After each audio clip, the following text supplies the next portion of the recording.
Today, we're embarking on a journey back in time, to an era when self-reliance wasn't a hobby, but a way of life. We're talking about the legendary American mountain men, iconic figures who carved out an existence in the unforgiving wilderness. These weren't just rugged individuals, they were master naturalists, skilled craftsmen, and primal engineers.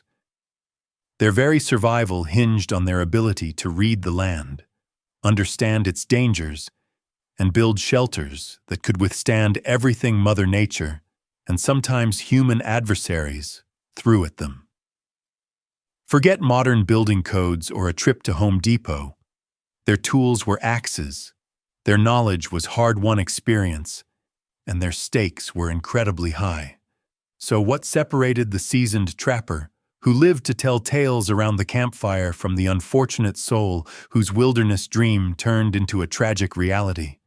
More often than not, it came down to avoiding some critical and often deadly mistakes in the most fundamental task of all: building their cabin. These weren't just errors in construction. They were errors in judgment that could spell the difference between life and death. Join me as we uncover the top 5 deadly mistakes mountain men never made when building their cabins. Understanding these isn't just a fascinating look at history, it's a testament to ingenuity, resilience, and the ancient wisdom of living in harmony, and sometimes defiance, of the wild. Let's dive in. Deadly mistake. 5. Ignoring the lay of the land. The fatal foundation. The first and arguably most foundational mistake a smart mountain man always avoided was building without meticulously scrutinizing the terrain. This wasn't about finding the prettiest view. It was about sheer, unadulterated survival. A wrong location could lead to immediate peril or a slow, agonizing demise. Imagine the wilderness in early spring after a heavy winter snowfall. Rivers swell, and frozen ground begins to thaw. If a cabin was carelessly nestled in a low-lying area, particularly too close to a rapidly swelling river or a seasonal stream bed that became a raging torrent during runoff, it was an open invitation for disaster.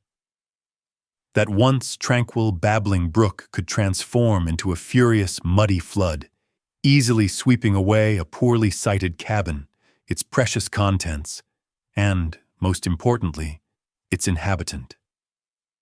Experienced mountain men instinctively knew to look for higher ground, places that were naturally elevated, offering crucial protection from flash floods and prolonged dampness that could undermine the cabin's very structure. They'd observe subtle environmental cues, the telltale watermarks on trees, the erosion patterns on riverbanks, or even how snow melted and water flowed across the landscape to identify safe, elevated zones that remained dry even during peak water events. Then there was the ever-present danger posed by the mountains themselves.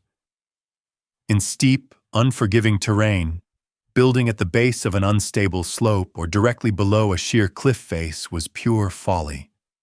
A sudden earthquake, a prolonged thaw, or even just continuous heavy rainfall could trigger devastating avalanches or rock slides, burying a cabin and its occupant under tons of snow, ice, or stone in a matter of seconds.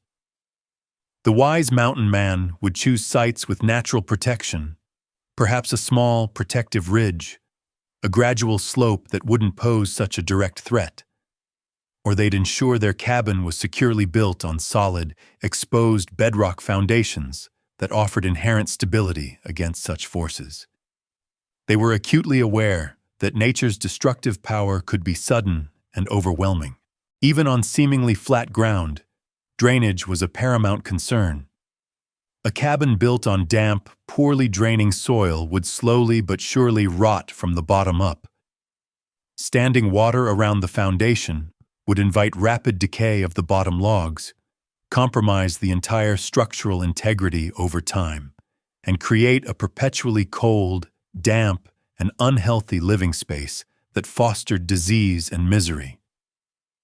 These men understood the subtle contours of the land, identifying natural depressions or slight inclines that would effortlessly shed water away from their dwelling, preventing accumulation. They were, in essence, self-taught geologists and hydrologists in buckskin, capable of reading the land's secrets. Their patience in scouting a location was legendary. They would often spend days, sometimes even weeks, observing the land, studying its microclimates, analyzing prevailing wind patterns, and identifying any potential hazards before ever felling a single tree. This critical first step, though time-consuming, quite literally laid the groundwork for their survival and the longevity of their vital shelter. Dr. Deadly mistake number 4. Skimping on the foundation, the root of all rot. You've heard the saying, a house is only as strong as its foundation. For a mountain man, this wasn't just a quaint proverb or a building industry standard. It was a life-or-death engineering principle directly tied to the cabin's longevity and their personal safety. The fourth deadly mistake they absolutely sidestepped was building directly on the bare ground or employing an inadequate, uneven, or hastily constructed foundation. This wasn't a sudden, dramatic failure like an avalanche, but a slow, insidious killer, leading to inevitable structural collapse, chronic discomfort, and vulnerability. Placing raw, untreated logs directly on damp earth is the quickest and most assured way to invite a host of destructive forces. First and foremost, rot and decay would set in with alarming speed. The constant moisture wicking up from the ground would rapidly break down the wood fibers, turning sturdy, weight-bearing logs into crumbling pulp. This organic decomposition wasn't just about structural weakness. It also created a prime breeding ground for fungus and mold, which thrive in damp conditions. These aren't just unpleasant. Some molds can cause respiratory issues and chronic illness, a serious threat when medical help is days or weeks away. Furthermore, this decay would then attract legions of wood-boring insects, termites, carpenter ants, and various beetles, which would further compromise the structure, turning a cozy cabin into a rapidly disintegrating ruin, often without visible warning until it was too late. Beyond biological decay, an uneven, unstable, or simply weak foundation meant the entire structure was inherently unstable and prone to catastrophic failure. If the base wasn't level, or if the supporting elements shifted, the heavy logs of the walls could begin to rack, creating dangerous pressures and weak points. The entire cabin could settle unevenly, walls could warp, and the roof could eventually sag or even collapse, especially under the immense, crushing weight of heavy winter snows or during periods of relentless, high winds common in exposed wilderness environments. Imagine being trapped inside a collapsing cabin during a blizzard, with freezing temperatures and no means of escape or rescue, a truly terrifying and often fatal prospect. Furthermore, a poor or non-existent foundation offered easy, unobstructed access for all manner of unwanted pests and predators. Rodents like mice and rats, constantly seeking warmth and food, would find their way in with effortless ease through gaps at ground level. More dangerously, venomous snakes, scorpions, and other dangerous arthropods could also find refuge and entry, turning a supposed sanctuary into a hazardous and anxiety-inducing living environment. Even larger animals, driven by hunger or curiosity, might be tempted to investigate if the base wasn't secure. Instead, the skilled mountain man meticulously selected durable, naturally rot-resistant stones or large, flat rocks to create a raised, level base for their cabin. These carefully chosen and positioned foundation stones served multiple crucial purposes. They physically elevated the wooden structure, preventing direct contact with damp soil and allowing for vital air circulation underneath the cabin. which dramatically inhibited rot and fungal growth. They also provided a stable, immovable, and perfectly level platform upon which the heavy log walls could rest securely, distributing the enormous weight evenly. This seemingly simple yet painstakingly executed step, involving careful leveling and positioning, drastically extended the life of their cabin, and by extension, their own lives. It was not just good construction. It was an investment in structural integrity, health, and long-term survival in the unforgiving wild. Deadly mistake, number 3. Choosing the wrong wood or ignoring curing, the greenhorn's gamble. The third critical error that highly skilled mountain men meticulously steered clear of was using uncured, green wood, or equally detrimental, selecting unsuitable timber species for their cabins. You might think that any tree cut down in the forest would suffice, but this was a profound and often fatal misunderstanding. This mistake didn't lead to an immediate collapse, but rather a slow, inevitable structural degradation that made the cabin uninhabitable or structurally unsound over time. Freshly cut or green, wood is absolutely laden with moisture. A tree's living cells are full of water, which can account for a significant portion of its weight. When this wood dries out, it undergoes a dramatic and unpredictable transformation. As the water evaporates, the wood fibers shrink, twist, and warp in unpredictable ways. This process, known as seasoning or curing, would lead to massive, unsightly, and structurally compromising gaps appearing between the logs in the cabin walls. Imagine spending weeks felling trees, shaping them, and meticulously stacking them, only for your walls to develop gaping cracks that let in wind, rain, snow, and every small creature seeking warmth.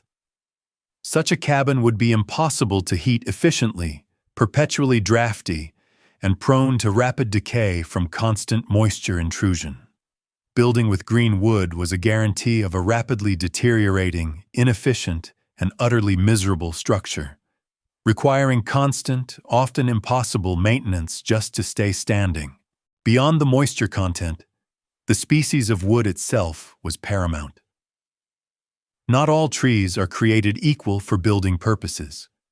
Some species are highly susceptible to rot, like aspen or cottonwood, which break down quickly when exposed to moisture and insects. Others are inherently weaker or more brittle, making them unsuitable for bearing heavy loads, especially the immense weight of a log roof and accumulated snow. A wise mountain man was a master of dendrology, the study of trees. They were intimately familiar with the properties of local timber, understanding which species offered the best combination of strength, durability, insulation, and resistance to pests and rot. They would prefer tough, long-lasting, and naturally rot-resistant species like various types of cedar, spruce, fir, or certain dense pines. These woods not only held up better to moisture and insect infestation, but also offered superior insulation properties, critical for surviving frigid winters. They understood the absolute necessity of seasoning or curing their timber before construction. This meant more than just simply felling a tree. It often involved a significant investment of time and labor before the actual building even began. They would fell trees months, or even a full year, in advance of their planned construction. The bark would be meticulously stripped off the logs to deter wood-boring insects and allow for more efficient drying. The logs would then be carefully stacked in specific ways, typically off the ground on skids, with spacers between each layer, to allow maximum air circulation, while simultaneously protecting them from direct rain and prolonged dampness.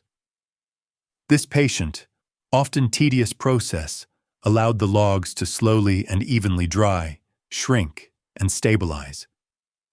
Rushing this crucial step was not merely an inconvenience, it was a gamble with deadly consequences, ensuring a structurally unsound, uncomfortable, and potentially life-threatening shelter in a world where a reliable roof over one's head was the difference between life and death. Deadly mistake. Sure 2. Overlooking proper chinking and sealing. The frigid failure. Imagine painstakingly building a cabin, only to have the biting wind and relentless snow whip right through the gaps in the walls. This brings us to the second deadly mistake: neglecting proper chinking and sealing between the logs. This wasn't merely about comfort. It was about conserving body heat and preventing hypothermia in extreme conditions. A drafty cabin is, quite simply, a cold cabin. In the brutal wilderness winters, where temperatures could plummet far below freezing, heat loss through unsealed gaps was a death sentence. All the precious heat generated by a roaring fire would simply escape, making it impossible to stay warm, leading to exhaustion, frostbite, and eventually, hypothermia. Every watt of heat generated from hard-won firewood was precious. Beyond the cold, unsealed gaps were an open invitation for an array of unwelcome guests. They provided easy pest entry for biting insects like mosquitoes and flies in warmer months, and more critically, for rodents like mice and rats seeking warmth and food during winter. Larger, more dangerous creatures, like snakes or even small predators, could also exploit such openings. Furthermore, water intrusion was a constant threat. Rain, melting snow, or even heavy condensation could seep through unsealed cracks, leading to internal dampness. This dampness fostered mold and mildew, which are detrimental to health, and accelerated the rot of the logs themselves, further compromising the cabin's structural integrity. Mountain men were meticulous in their chinking process. This involved filling every single space between their logs using a variety of readily available natural materials, a mixture of mud and clay, fibrous moss, small flat stones, and wood slivers. These materials were carefully packed, sometimes even reinforced with animal hair or plant fibers, to create a tight, insulating seal. This process was incredibly time-consuming and labor-intensive, often requiring multiple layers and maintenance, but it was absolutely vital. They understood that a cabin wasn't just four walls and a roof. It needed to be a sealed, insulated refuge, a true sanctuary against the relentless assault of the elements. Their lives depended on it being an airtight envelope. Deadly mistake. Number 1. Building without a defensive mindset. The predator's welcome. And finally, the most deadly mistake a mountain man never made, one that was always at the forefront of their minds, was building without an inherent defensive strategy. In the untamed wilderness, danger didn't just come from blizzards or floods. It also came from predators, both the four-legged and the two-legged kind. A cabin was not just a home, it was a fortress, and its design reflected that grim reality. They rigorously avoided building in deep hollows, dense thickets, or locations that obscured their vision. Instead, they often chose strategic locations that offered a commanding vantage point, a slight rise, an open clearing, or a position that allowed them to observe the surrounding terrain for a considerable distance. This enabled them to spot approaching threats, whether it was a grizzly bear, a rival trapper, or a potentially hostile native raiding party, giving them precious time to prepare a defense. Their cabins typically featured a single, sturdy, and well-secured entry point. Multiple doors or large, easily accessible windows were liabilities, offering too many points of entry for attackers. The main door was often reinforced with thicker logs or internal bracing, sometimes even designed to slide or pivot in a way that made it difficult to breach from the outside. Windows, if present at all, were usually small, narrow, and placed high up. designed more for light and ventilation than for views, and often covered with shutters or heavy hides that could be secured from the inside. Every aspect of the cabin's placement was considered for its strategic advantage. Was there a steep cliff face that offered an easy approach from above? Was the cabin exposed on all sides? Or could natural barriers like rock formations or dense stands of trees be incorporated into its defense? They used the terrain to their advantage, making their cabins as defensible as possible. While not directly part of the structural build, the internal layout often allowed for quick access to their firearms and other defensive tools, with rifles placed within immediate reach from their sleeping area, or strategically placed loopholes, allowing them to fire outwards if necessary. Their cabins were not just homes, they were defensive outposts, designed for vigilance and rapid response. Every decision, from the choice of site to the placement of the door and windows, was profoundly influenced by the unyielding need for security and self-preservation in a world where danger lurked around every corner. So there you have it. The top 5 deadly mistakes the incredibly resourceful American mountain men meticulously avoided when constructing their vital cabins. These weren't merely about architectural principles or carpentry skills. They were about a profound, almost spiritual understanding of their environment, an unwavering commitment to quality born from necessity, and an ever-present awareness of their own fragile survival in the face of immense challenges. From patiently scouting the perfect defensible location and laying a rock-solid, elevated foundation, to carefully curing their timber, meticulously sealing every crack against the elements, and always maintaining a vigilant, defensive posture. These men built not just shelters, but monuments to self-reliance, ingenuity, and sheer grit.